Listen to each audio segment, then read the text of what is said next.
Consulta Saúde está no ar e hoje o tema é a saúde dos seus olhos.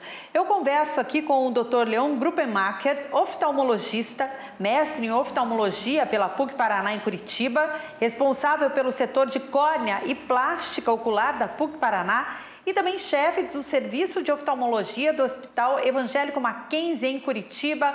Olá, doutor, obrigada pela entrevista. Eu que agradeço. Bom dia. Doutor, como anda a saúde ocular do brasileiro? Quais são as reclamações mais comuns? Veja, todo brasileiro um dia vai precisar de óculos. Então, a grande maioria dos brasileiros, infelizmente, só procuram oftalmologista quando precisa. E o ideal seria que desde a idade escolar fosse feita uma avaliação precoce. Então, o que a gente vê é quando a criança não tem um bom desenvolvimento e os professores notam, daí é procurado, ou quando realmente não passa no exame de carteira de motorista, alguma coisa. Então, não existe, infelizmente, a cultura do brasileiro de fazer prevenção, seja na oftalmologia, seja na medicina em geral. Então, a gente acha ainda que tem muito que melhorar dentro da saúde ocular brasileira. Que tipo de problema poderia ser evitado com esse diagnóstico precoce, com essa preocupação? Então, vamos começar por minha infância. Às vezes, a criança não vai bem na escola e abandona a escola porque ela não enxerga. Olha. Então, às vezes, ela tem o que a gente chama de vista de refração, quer dizer, grau de óculos. Se para ela é aquela visão normal. Se ela não faz um exame, uma triagem, ela nunca vai saber. E isso pode ser feito na escola pelo próprio, se treinar os professores, etc., você pode ter essa triagem básica. Então, desde o distúrbio de aprendizado, a problemas de visão, ou essa criança não aprender a enxergar. Às vezes ela tem 0 grau de um lado e tem 10 do outro, se esse olho até o 8º ano de vida não aprender a enxergar, ele não aprende mais. Então, na infância, a gente só tem a primeira infância para desenvolver um olho. Depois não se consegue mais. Passando essa etapa de prevenção, que seria muito importante, a gente vem pelos hábitos do dia a dia. Sim. Hoje em dia, as pessoas ficam muito tempo, por exemplo, no celular, na frente das telas, né? Ou celular, ou computador. De que maneira isso pode prejudicar a visão? Na verdade, na infância, hoje os estudos mundiais apontam que, quando a gente olha de perto, o olho ele fecha a menina do olho, que é chamada pupila, e o olho vem para dentro. Então, esse fechamento excessivo da pupila pode induzir a graus de óculos, principalmente miopia. Então, a gente vê hoje diversos estudos no mundo inteiro mostrando que tantas horas de computador podem induzir ou a miopia ou o aumento da miopia de quem já é míope por defeito de fabricação, que a gente brinca. Eu sou míope, mas Sim. eu posso ter agravado uma situação. E a outra coisa é que quando a gente está prestando atenção, seja na tela, seja no celular, seja numa TV, a gente diminui o número de vezes que a gente deveria piscar. Então a gente começa com ardência, olho vermelho, porque a gente não lubrifica o olho como deveria. Então são os dois principais problemas que a gente tem. E a maneira de evitar seria reduzir o tempo de uso mesmo? A maneira de evitar em criança é saber que brincadeira não é só computador. Eu acho que estudar é uma coisa, eu acho que telefone é uma coisa, mas hoje se esqueceu de ir para fora de casa, se esqueceu de brincar, de tomar sol, etc. Então, a gente sugere que a cada 40, 50 minutos se quebre a atenção da tela. Vai tomar um copo d'água, vai ao banheiro, vai se distrair, ou seja, para voltar ao piscar normal e dentro do possível, aquele mínimo possível para ela ter a vida que hoje a modernidade exige ao computador. Sim. Então, nem ao céu nem à terra, mas não pode se esquecer do ar livre. Para as crianças seria bom evitar até uma certa idade mesmo?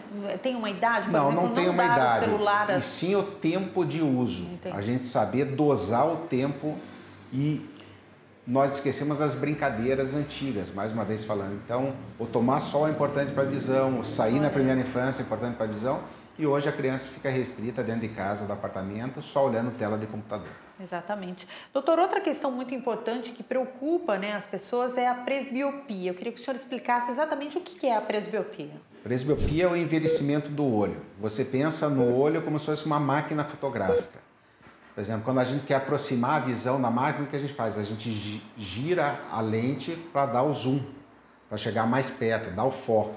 Com o passar dos anos, esse músculo que faz o zoom do olho, ele vai perdendo a função, ele vai perdendo a foco, vai perdendo a função de focalização. Então, eu preciso de uma lente daí de grau positivo, uma lente de aumento para voltar a enxergar. Isso ocorre por volta dos 40 anos, pode ser um pouquinho antes, um pouquinho depois, mas fatalmente todos nós teremos presbiopia um dia.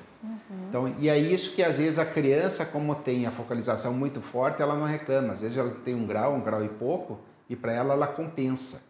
E o uso constante dessa visão pode levar daí essa falta de grau a ter as queixas. Mas a presbiopia é a dificuldade para perto. A gente brinca que o braço vai ficando curto. Porque o problema é ortopédico, eu tenho que esticar o braço para enxergar. Exato, para enxergar. E não existe, na verdade, uma questão de prevenção. O senhor falou, é uma coisa natural do corpo humano. Não, existe a prevenção normal, mas todos nós um dia vamos ser presbitas, né? Ou ter a vista cansada, que é como o pessoal chama. Mais cedo ou mais tarde. E uma questão, para melhorar a qualidade de vida, inclusive, a indicação é que quando se percebe esse braço curto, essa dificuldade, que procure imediatamente um médico. Não adianta lutar contra, porque o que a pessoa começa a ficar? Eu gostava de ler, hoje eu não consigo ler. Eu gostava de ler, hoje me dá sono. São os sinais precoces da presbiopia. Eu preciso de uma luz melhor para enxergar melhor. Então são coisas que a gente vai mudando o hábito pela presbiopia e não porque a gente está cansado. E acaba adiando uma ida ao médico, por exemplo, se acostuma a esse padrão, né? Então, eu não gosto muito mais de ler. Não é que não gosta de ler, não tem prazer. Não se sente mais bem fazendo aquela atividade. Exatamente isso. Então, por volta de 40 anos é quando se inicia a presbiopia e é também quando se iniciam as principais doenças do olho graves, como glaucoma, como catarata, que são as mais comuns. Então é importante, quando iniciou a presbiopia, que sempre vá ao oftalmologista, não só pela presbiopia, mas pelas outras doenças oculares. Entre as doenças oculares, doutor, o senhor falou glaucoma, outra catarata. A catarata e tem a ceratocone também. Exatamente. Entre essas doenças, eu queria que o senhor explicasse um pouquinho sobre cada uma delas. No Brasil, ainda a principal causa de cegueira em adulto é a catarata, o que é uma cegueira reversível. Então a gente diz ainda que no Brasil a grande maioria dos cegos são passíveis de reversão com a cirurgia de catarata. O que é catarata? É a perda de transparência da lente do olho. Então você vai lá, tira aquela lente que está estragada, entre aspas, e implanta uma lente nova. Quer dizer, aquele indivíduo que estava cego volta a enxergar. Já no glaucoma é diferente. O glaucoma o que é? O aumento da pressão do olho. Nós não sentimos nada, e ao longo dos anos a pressão vai matando o nervo lá atrás. Então a pessoa quando percebe, ela vai perdendo a lateralidade, quer dizer, ela enxerga 100% para frente e vai perdendo a lateralidade, como se fosse um cavalo com aquelas viseiras. E isso é irreversível. Então o glaucoma é a principal causa dos países ditos desenvolvidos de cegueira, só que todo glaucoma ele não tem cura, mas ele tem controle. Então quando você faz a prevenção, quando você vai ao oftalmologista uma vez por ano, você tem a chance de não ter essa lesão definitiva. E se um dia tiver catarata, saber que catarata se opera e volta a enxergar. Sim. Já o ceratocone é completamente diferente. O ceratocone ele dá em crianças e adultos jovens, adolescentes, e é justamente aquilo que a gente vai perdendo o foco. Eu começo a apertar meu olho, eu não enxergo direito, eu começo com dor de cabeça, eu estou sempre com o olho fechado, a luz me incomoda bastante. Então é como se eu estivesse tirando por exemplo, sua lente agora, a sua máquina, desfocasse ela. Então o ceratocone ele se traduz por astigmatismo. O que é astigmatismo? Falta de nitidez. Não é quantidade de visão, é qualidade. Eu enxergo, mas enxergo embaçado. Olha só. E o tratamento do ceratocone é completamente diferente do tratamento do glaucoma, que é completamente diferente do tratamento da catarata. E pode ter que fazer uma cirurgia, Exatamente. ceratocone? O ceratocone até alguns anos atrás era interessante porque você falava para o paciente, você tem ceratocone, nós vamos aguentar até onde der, depois nós vamos trocar a córnea. Então a principal indicação de transplante de córnea, quer dizer, trocar a córnea do paciente, é ceratocone no mundo inteiro. Então a grande maioria dos transplantes no mundo são feitos por causa disso. Só que hoje existem outras técnicas que reduziram o número de transplantes enormemente. Quer dizer, a gente consegue evitar com que esse paciente precise chegar. Então, quanto antes o ceratocone for tratado, menos chance ele vai precisar de trocar a sua córnea. Doutor, todas essas doenças que o senhor está citando, é interessante a importância da prevenção, não é mesmo? Quanto mais cedo você perceber, e como o senhor disse, é aquela ida anual ao médico, não é mesmo? A consulta de rotina já previne todas essas doenças que a gente está falando. Então você conseguiu, o difícil é, infelizmente a população não tem acesso a todas, mas hoje o SUS está no Brasil inteiro e todo ambulatório de SUS tem oftalmologia. Então pelo menos a cada ano, ou se puder a cada 2, 3 anos, se não puder todo ano, mas adulto, criança, adulto, adolescente, qualquer coisa de diferente que... como é que você está enxergando aquela linha? Eu estou enxergando assim, não, eu estou enxergando assado, opa, um dos dois está errado. Então fazer essa prevenção.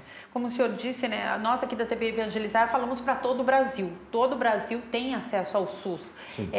Que orientação o senhor daria nas regiões mais longínquas do Brasil, né, em relação a essa prevenção, para os familiares também ficarem atentos, porque às vezes as pessoas mais idosas, né, se acostumam com um padrão.